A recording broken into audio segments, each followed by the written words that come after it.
น้ำเบิ่งห้องครัวพี่น้องตัวนี้เป็นห้องครัวครับนี่เนาะโอ้ยสบายเลยผักตำนินก็ได้จะแซ่บคือกัน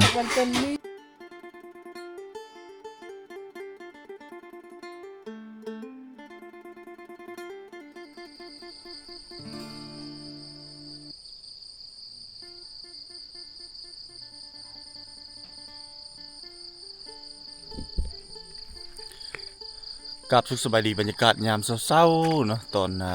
5 โมงเช้าพี่น้องเนาะสำหรับคลิปวิดีโอนี้บาตุกะนี่แหละยังอยู่กับทีมงานสร้าง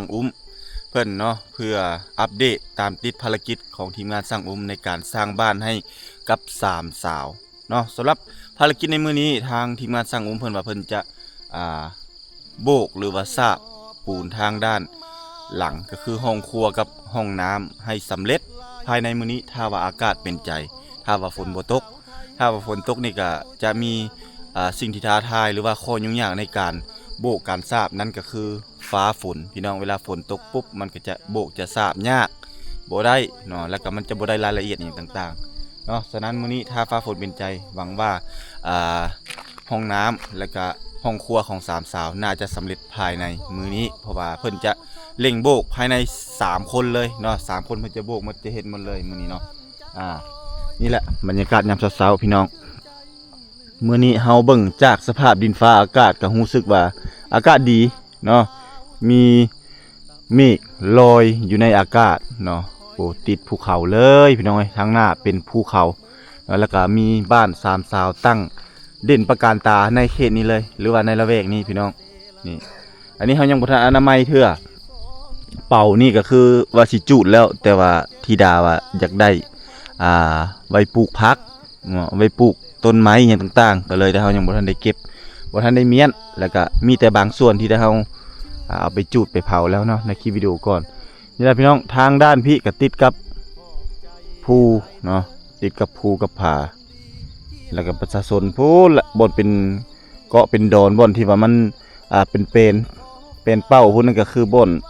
ให้บ่อนสวนของชาวบ้านเพิ่นเพราะว่าเขตนี้บ่มีนาพี่น้องมีแต่ให้เฮ็ดอาศัยเฮ็ดให้เทิงภูแล้วก็มีป่ามันต้นเนาะป่ามันต้นแถวนี้ นี่ละพี่น้องเอ้ยมาหอดมาถึงแล้วบ้านเฮือนของ3 สาวใกล้เข้ามาทุกมือใกล้จะเป็นจริงเนาะใกล้จะเป็นจริงเข้ามาทุกมือแล้วก็คือใกล้จะได้อยู่เนาะใกล้จะได้ขึ้นบ้านใหม่ของ3 สาวแล้วพี่น้องนี่โอ้สายคาหอดพี่ได้นี่ปึ๊บลงมาเนาะนี่งามๆเนาะงามหลายเอาไปเบิ่งทางด้านข้างพี่ก่อนพี่น้อง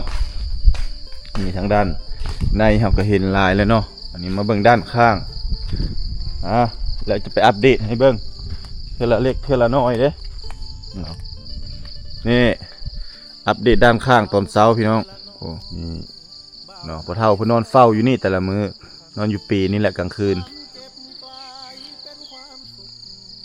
มาเบิ่งห้องครัวพี่น้องตัวนี้เป็นห้องครัวกับห้องน้ำไป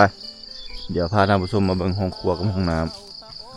ำนี่ห้องครัวติดห้องน้ำนี่เนาะอัปเดตล่าสุดพี่น้องแล้วหลังคาแล้วพี่น้องนี่ขึ้นโครงหลังคาเสร็จสิ้นแล้วมื้อนี้ถือว่าเป็นหูเป็นห้างเลยเด้เนาะงามลายพี่น้องได้ตามระดับนั่นเลยนี่เนาะเพิ่นเฮ็ดห้องครัวนี่คือว่าตามระดับกับทางหน้าเนาะทางหน้าก็สิเป็นต่อมุกต่อเติมมุกออกไปทางด้านหน้าทางด้านหลังก็เติมออกมาทางด้านหลังนี่มุงเรียบร้อยแล้วนี่งามเลยเด้นี่เนาะตามที่ประตูเบิ่งด้วยสายตาเป้านี่โอเคเลยได้นี่ระดับเพิ่นนี่ได้มาเลยเนาะงามแล้วพี่น้องมุงหลังคาเสร็จสิ้นสีฟ้าอีกสีฟ้าคือกันเนาะสีฟ้าเหมือนกันเลยเหมือนกันเดะนี่เดี๋ ดี๋ยวจะให้เบิ่งสูงๆพี่น้องนี่ประมาณนี้อันนี้คือบ้านสามสาวเผาตะโอ้ยนี่เนาะโครงการหลังที่สองของบ่ตุกที่ใหญ่มาซั่นซะเนาะที่ได้รับเป็นสะพานบุญที่สร้างบ้านหลังใหญ่หรือว่าเป็นบุญใหญ่พี่น้องนี่ทางด้านหน้ากับภูเขาทางด้านหลังกับภูเขามันเป็นอีสังที่เป็นวิวหลักล้านเลยเนาะบ้านหลักร้อยวิวหลักล้านเพิ่นว่าเนาะนี่พี่น้องความงามที่บ้านสามสาวเนาะซึ่งเป็นบรรยากาศที่หายากหรือว่าทุกคนต้องการอย่างสิเพื่อสัมผัสบรรยากาศมีบ้านติดภูเขาเนาะทางหน้าทางหลังเนาะมันเป็นอีหยังที่เฮาตื่นมาแล้วเฮาจะได้ดูดดื่มกับธรรมชาติที่สวยสดงดงามแล้วก็เอาหายใจเอาออกซิเจนเนาะที่บริสุทธิ์ในบรรยากาศยามเช้าๆนี่โอ้ธิดามาแต่เช้าเนาะธิดาเนาะสบายดีธิดาสบายดีโอ้มานึ่งข้าวแต่เช้าเนาะหลังจากที่ว่ามื้อวานนี่บ่ได้มามื้อวานนี่เนาะ มีรถ มื้อวานนี่บ่มีรถมาเนาะก็เลยบ่ได้มามื้อนี้เพิ่นมานึ่งข้าวแต่เช้าๆรถแมงอีหยังอันนี้มึงเอาก่อนโอ้ยขี้หินไปจังนี่โอ้เม็ดข้าวดำนี่เนาะ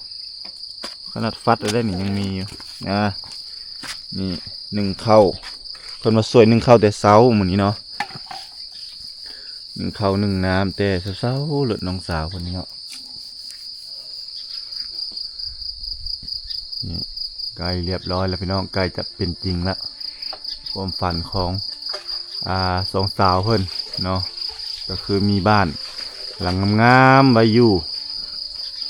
เนาะตื่นสมาเฮ็ดเวียกเฮ็ดงานนี่แหละได้คือเวียกคืองานของน้องสาวเพิ่นอันนี้ก็ที่กันเปื้อนมันละเข้ากันอำล่ำเลยนั่นนะเนาะงามมาซั่นซะเนาะเวลาที่กันเปื้อนด้านหน้าด้านข้างสองข้างแล้วก็ด้านหน้าสุดยอดแล้วพี่น้อง มีข้าวเย็นบ่หลายบ่ข้าวเย็นนะหลายข้าวเย็นหลายโอ้หลายเติบเนาะเอาหมดนั่นละเอาใส่โลด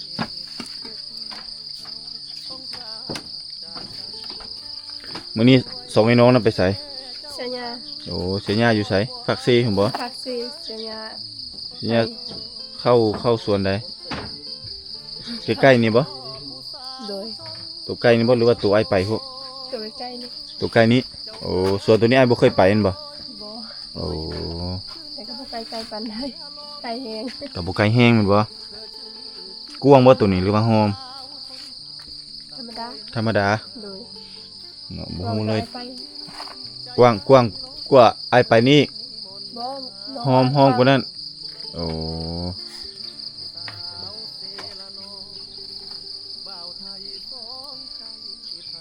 นะแล้วเฮาสิเอาปลาเอามาเซ่มื้อนี้ปลาเอามาเซ่เฮาสิเฮ็ดเมนูหยังน้อตอนเช้านี่เนาะสู่ทีมงานไอ้สร้างกินบรรยากาศยามเช้าจะเจ้าของเพชรบ่ตามเจ้าของเพชรระยะเนาะโดยโอ้คันสันเฮือนเจ้าประมาณเดือนนึงได้จังแล้วเด้ ถ้าตามเจ้าของเพชรนี่อย่าให้แล้วไว้ต้องมีอาหารแซ่บๆเนาะ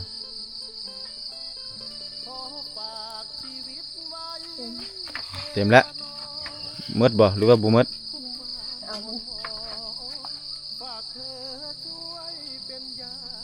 เต็มเนาะห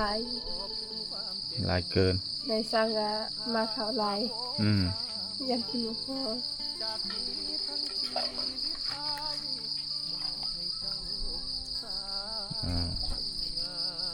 ล้นหวดเลยมันนี่ได้กินหมดหลายกะละเอาเลยโอ้ดิยุงอะไรนี่โอ้ยุงครบปั๊บเลยยุงลายพี่น้องบ้านธิดานี่ยุงลายหน้าฝุ่นเนี่ยเนาะหลังจากเพิ่นนึ่งข้าวก็มาล้างถ้วยเนาะพอได้ช่วยเวียกช่วยงานแต่ละมื้อเนาะมื้อนี้สิไปไสมื้อนี้พักบ่เดี๋ยวแม่มาละโอ้แม่เพิ่นมามื้อใดน่ะ มาบ้านนี่บ่ บ่มาวันนี้ มามื้อนี้โอ้แม่สิมามื้อนี้ โดย โอ้พาเพิ่นมาเบิ่งบ้านเลยเด้อ โดย มาเบิ่งบ้านใหม่เลยตัวแรงนะประมาณ3 โมงบ่หรือว่าจักโมงแล้วแต่เพิ่นอยากมาเดี๋ยวให้มามื้อนี้ได้มื้อเที่ยมื้อนี้ไอ้ต้องได้กลับบ้านมื้อนี้ตัวแรงไอ้ถ่ายคลิปตัวแรงไอ้สิกลับบ้านเพราะว่าน้ำกินทีมงานสร้างนี่หมดแล้วผู้กระตุกลมกรูกึ่งดึงเลยจนได้เขาสิได้กินน้ำสร้างนั่นคันบ่มื้อได้อาหารเขาก็หมดแล้ว กินน้ำนี่ก็บ่ตายน้องกินน้ำนี่แหละ มันบ่เคยกินเด้มันย่านดนๆไปแล้วมันสะสมเนาะกลายเป็นนิ่วมาไขหลังมันอย่างต่างๆเนาะเราต้องรักษาสุขภาพแม่นว่าเรากินได้แต่ว่ามันต้องได้กันตองเนาะไปตามยุคตามสมัยโอ้มาเลยเนาะมากับพ่อบ่ บ่มากับลูก ลูกโอ้ หา พ่อไปหาเงิน โดยไปหาเฮ็ดเวียกเฮ็ดเวียกโอ้ลูกผู้ลูกชายนั้น โดย ขอให้ผู้นั้นเป็นผู้ขับรถมา โดย คือสิแม่นจะเห็นเฮือนแห้งเลยเนาะ โดย แม่นบ่ฮอดเสร็จแล้วเขาเฮ็ดเฮือนแม่นบ่ โดย ก็เลยอยากมาเห็นเฮือนเห็นซานเนาะของสามสาว บ่ได้มาโดน คือหรือว่าของลูกสาวเพิ่นเนาะก็เลยอยากมาเบิ่งอยากมาเห็น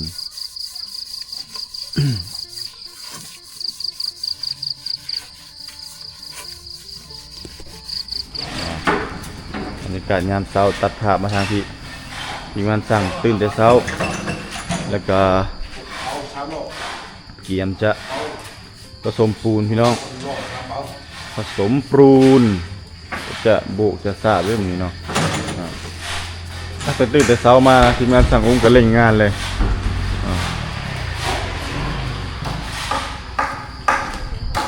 เบิ่ง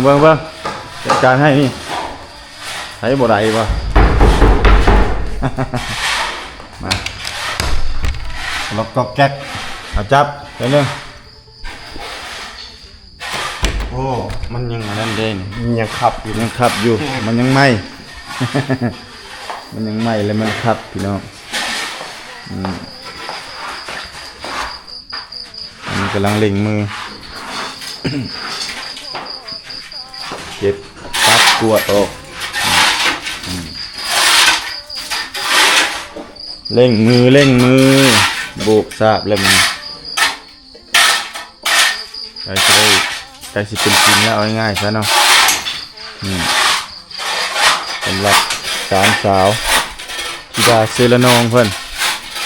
ก็จะได้บ้านอยู่แล้วยามเช้านี้เนาะเซลนองแม่มาจากโมงแม่นะยังบ่ฮู้โอ้สงสัยค่ำพุ่นเลยเนาะแม่นบ่ แม่น ตอนเที่ยงบ่ เฮ็ดตอนเที่ยง ใส่อยู่ขั้นตอนเที่ยงยังอยู่กันสวยๆเลยตอนแรงน่ะประมาณ5 โมงแล้วกลับเด้5 โมงแรงกลับไปซื้อเครื่องซื้อหยังอาหารการกิน เพิ่นคักแล้ว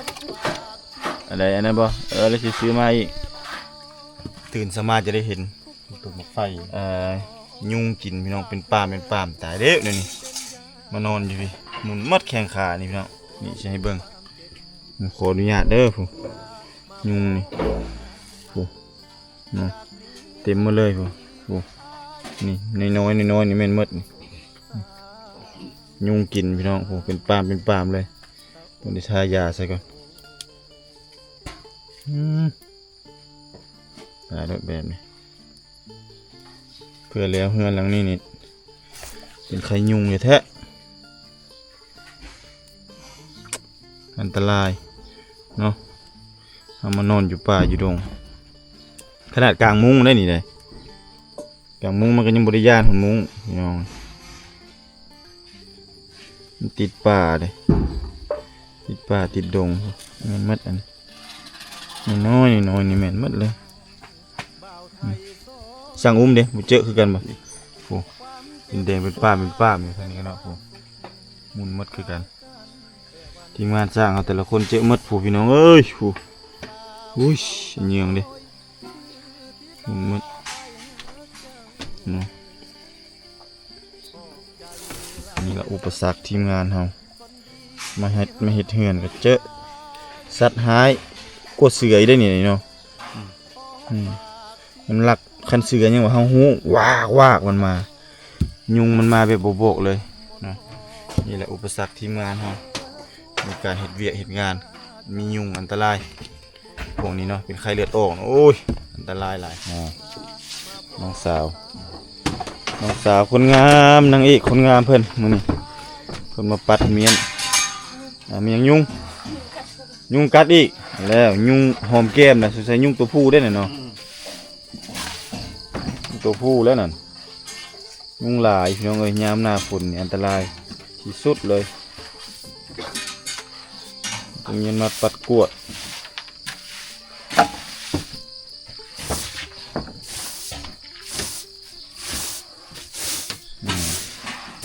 เพื่อความเป็นระเบียบเหี่ยมห้อยเพื่อความสะอาดเนาะกินสะอาดอยู่สะอาดแล้วมันจะชีวิตจะปลอดภัยเนาะเพราะว่าช่วงนี้นี่หน้าฝนแมงวันกันหลายสิ่งหลายอย่าง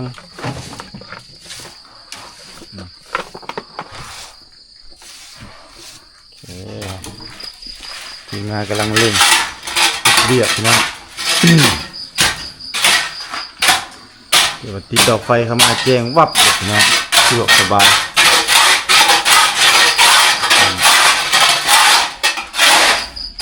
เล่งง่าย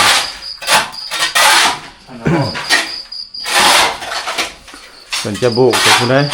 บุกแต่ห้องน้ำบ่ออกมาสงบไล่แป๊บเดียวแล้วเลยไล่เลยเนาะเป็นหลายคนผู้ประจำตำแหน่งอยู่พี่ก็ได้นี่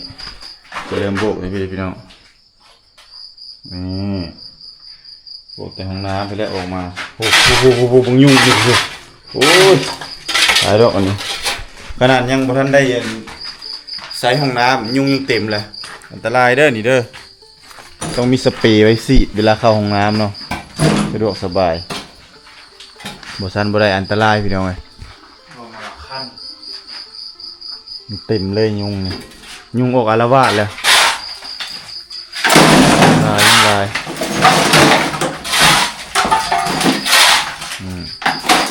เพิ่นกำลังอนามัยเอาเศษออกหมดบังยุงโอ้อันตรายเลยบูดแล้วผู้เต็มเลยสร้างอุ่นยุงลายอันตรายคันจะอยู่นี่จะต้องได้นี่จะอยู่ใกล้ป่านี่ตัวใดมันพองหกจะทางออกเนาะแล้วก็ซื้อยาอุดยุงบอกกับยาซีดนะมาซีดเข้าห้องน้ำเข้าห้องน้ำซีดมาแล้วบ่ซีดบ่ได้ต่อไปคนอยู่นี่ยุงก็มายุงแห่งหลายเนาะต้องรักษาความสะอาดช่วยกันมันจังบ่นั้นบ่ซันเป็นไข้ยุงบ่แห้งแล้วหน้าฝนนี่อันตรายแล้วเดี๋ยวธิดาเขาสิมาอยู่เลยเด้อยู่เถียงเนาะเขาเอิ้นเถียงแบบนี้เนาะคำให้เอิ้นเฮือนบ่หีดเจ้าเนาะนี่พี่น้องเฮือนหลังบักใหญ่ๆเขาจะให้เอิ้นเถียง เพราะว่าแถวนี้เมือนบ้านมันเป็นให้เป็นสวนคันเว้าเฮือนนี่พิษพิษผีเขาเจ้าเนาะเพราะว่าเฮาบ่ได้ย้ายหีดย้ายคลองประเพณีอย่างของเขาเจ้ามาพี่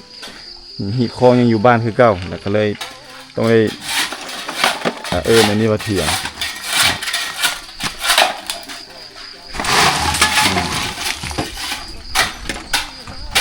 ถมไปเลยก็ได้นี่ถมไปเพื่อให้ดินมันสูงไปปรับข้อยังไปทีละเล็กทีละน้อยเมนูมื้อนี้จะเฮาสิเฮ็ดมัวสูตรมัวเนาะก็คือเฮาจะเฮ็ดมีปลาเนาะปลาแล้วก็มีกระดูกหมูมื้อนี้เฮาสิเฮ็ดเมนูอ้อมกระดูกหมูมาในระหว่างที่โลนะมาพี่เอามีดมาแล้วก็ผ่ามะเขือเป็นเปียงตัดนี้ออกแล้วก็ผ่ามันเนาะเอามีดจัดการเลยธิดาไปล้างมีดให้สะอาดก่อนถ้วยบ่วงนี่ต้องหาบอนไว้เพราะว่าเราต้องได้จำเป็นต้องได้ใส่กระซามตัวนี้เราต้องหาบนแนวไว้ก่อน กะแบบนี้ก็ได้ดิบดิบจานมันก่อนนะ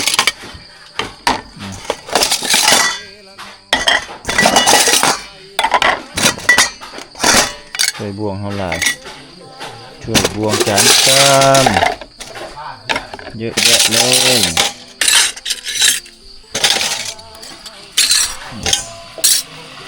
โอเคนี่เราต้องการใส่ตัวนี้เด้อ้าวนี่ใส่นี่เลยส่งไปนั่นแหละนี่คักๆเลยโอเคจัดไปเลยแซ่บๆไปโลดมันให้ทีมงานสร้างติดใจโลดไอ้ที่ด่าได้เห็ดกินมันนี่ได้เป็นบ่เห็ดอ้อมเป็นบ่มันนี่ฮะลองมึงเนาะบ่ลองบ่เป็นนี่แหละเนาะต้องลองเดี๋ยวสิเป็นคนบอกเอาใส่อหยังแน่เฮ็ดในใดแน่คันเฮาบ่ลองเฮาบ่เรียนรู้บ่เป็นจักเทื่อแหละเฮ็ดกินปันอ้ายสร้างกินนี่อ้ายสร้างเฮ็ดเฮือนงามๆให้นี่โอ้เนาะแม่เจ้ามาก็มามือมีผลสำเร็จโลดคักแล้วแหละเราไม่เห็นก็ตื่นหูตื่นตาตื่นใจเลยเนาะโอ้โหไวปานนี้บ่เหรอเนาะงามปานนี้บ่นี่สงสัยอยากมาอยู่น้ำลูกเลยแหละ เห็นเฮือนงามเลยอยากมาอยู่เลยแหละเนาะลูกสาวได้เฮือนงามเด้คันแม่มาอยู่นำให้มาอยู่บ่แน่นอนว่ะคันแนนเรามาเนาะแต่ญาติแม่บ่แต่ญาติดียากหั่นแหละเฮ็ดได้เกรงใจครอบครัวแล้วเนาะยังอยากมาอยู่แล้วเกรงใจครอบครัวโอ้คันแม่มาอยู่ที่นี่ตั้งแต่ดนนี่เนาะแบบเราบ่ทันอยู่พุ่นน่ะนะพอดีมาเจาะเลยเนาะให้แม่อยู่เฮือนเฝ้าหานเนาะแต่อยู่พอกินเวลาถ้าเจ้าไปเวียกอันเด้แม่นบ่ยังม่วนเนาะมีความสุขสุดเลยเนาะกันยังอยู่ครบพร้อมหน้าพร้อมตาแฮงม่วนเนาะเสียดายเนาะเสียดายบ่มีพ่อคันพ่อแท้ๆยังอยู่นี่แฮงสิมีความสุขเนาะพี่ดาเนาะในมื้อที่เจ้าได้เฮือนหลังงามๆเนาะแม่นบ่โดยพ่อแม่ครบพร้อมหน้าพร้อมตาพ่อแม่ลูกเนาะแฮงคักแหละพี่น้อง เอาสำนี้ก็โอเคแล้วพี่น้องเอ้ยถือว่าน้องสาวเพิ่นก็เดินทางมาไกลสุดแล้วสำนี้ได้สมความมุ่งมั่นปรารถนาเนาะปลามื้อนี้เนาะปลาเราต้องไปซื้ออันนั้นบ่มาโทษนี่น้ำมันไปซื้ออยู่ไสยังซะบ่ยังบ่ตุกมื้อนั้นคือว่าไสหมดเลยเด้ซื้อไม้อีกแล้วซื้อไม้แล้วบ่ไปเบิ่งคันไม้แล้วก็ทอดปลามื้อนี้เนาะทอดปลาเฮ็ดอ้อมวายใส่มะเขือนี่ได้เชียวเอ้ยจะกระดูกหมูนี่แหละมื้อนี้อาหารบ่หลายบ่ได้ผักมี4ซอโอ้คันมีหลายคักแล้วเนาะคันมีผักยอดมันตอกมันต้น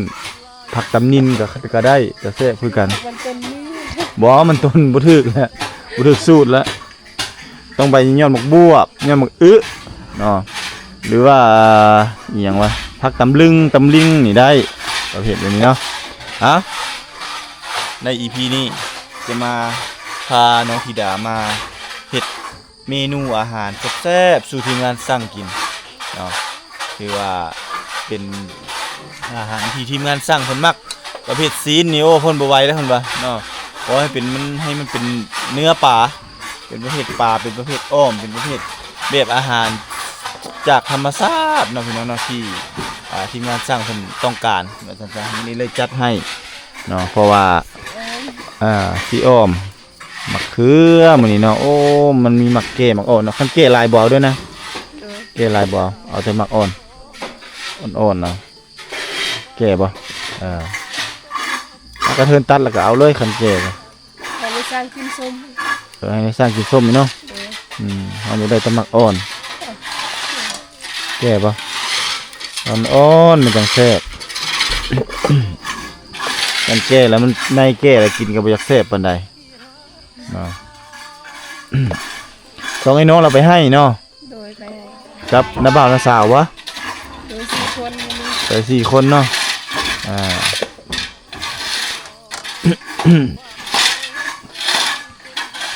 อาหารพุ่นข้าวเฮากับนึ่งเต็มหวดเลยมื้อนี้เนาะนึ่งเอิ้นว่ามาดองเนาะ มาดองข้าวเต็มหวดเด้นี่พี่น้องงานดองจังซี่แหล้วเนาะคันเป็นงานดองหรือว่าแขกสิมานั่นนะคันมีแขกมีคนสิมาแล้วเข้าหลายนะ โบกตาเต็มที่เลยมื้อนี้เนาะเฮ็ดให้มันแล้วมันทั่วมันถึงนี่อาหารเฮาเมนูเด็ดหวายนี่แหละนะหวายนี่ป่นตำเจียวก็แซ่บแต่มื้อนี้เพิ่นสิอ้อมเนาะใส่เป็นเมนูอ้อมแซ่บๆเนาะให้ธิดาเป็นผู้เฮ็ดสู่กินมื้อนี้ลองเบิ่งสูตรเดี๋ยวสิสอนให้เรื่องเคล็ดลับเดี๋ยวสอนให้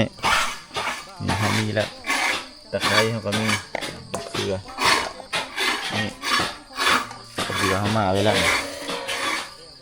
ข้าวเบื่อข้าวเบียร์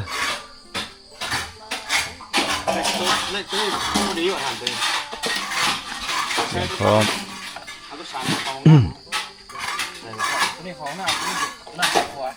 ตัวนั้นยากกว่าตัวนั้นยากกว่าตัวนั้นเยี่ยมโบกเยี่ยมซาดแล้วพี่น้องแล้ว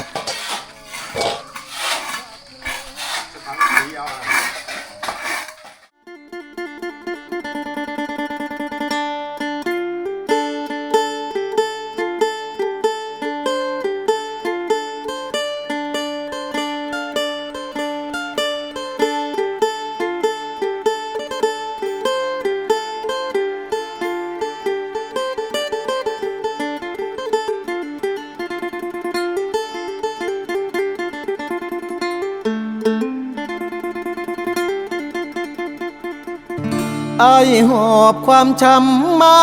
เซละนองหลายปีหม่นหมองจากสาวไทยเศร้าใจรำพันถ้านับเป็นเหตุเฮ็ดให้เฮาต้องพลาดจากกัน ด้วยพ่อแม่เจ้านั้นบอกบ่เอาลูกเคยคนจนมาพ่อผู้สาวชนเผ่าตะโอยเจ้าเอิญจะโดยง่อยเด้อชื่นใจเหลือล้นเธอชื่อธิดาสาวชนเผ่าตะโอยหน้ามนหอยยิ้มจิ้มใจอ้ายล้นเหมือนนิมนต์มาจนละเมอสาวเซละนองบ่าวไทยสองใจพันผูกความเจ็บกลายเป็นความสุขหากันแต่วันแรกเจอสาวเผ่าตะโอยชื่อธิดาอ้ายหาเจ้าเด้อขอบใจหลายเด้อคนดีที่หาพักอายขอฝากชีวิตไว้เซละนองทุกความหม่นหมองฝากเธอช่วยเป็นยาใจขอบคุณความเจ็บที่นำพามาพบสามใบจากนี้ทั้งชีวิตอายมอบให้เจ้าสาวงามตะโอ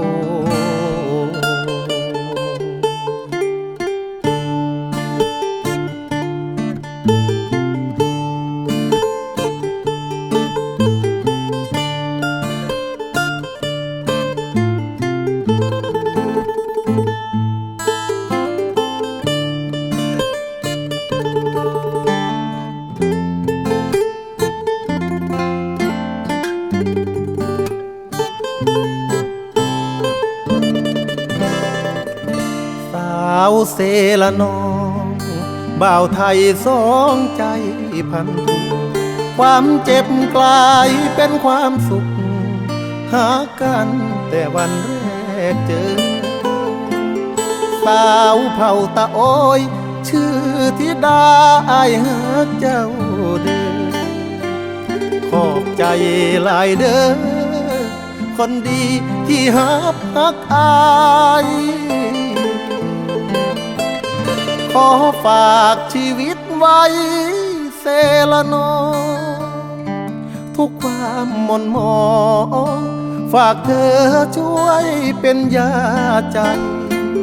ขอบคุณความเจ็บที่นำพามาพบสามวัยจากนี้ทั้งชีวิตอายมอบให้เจ้าสาวงามตะโอ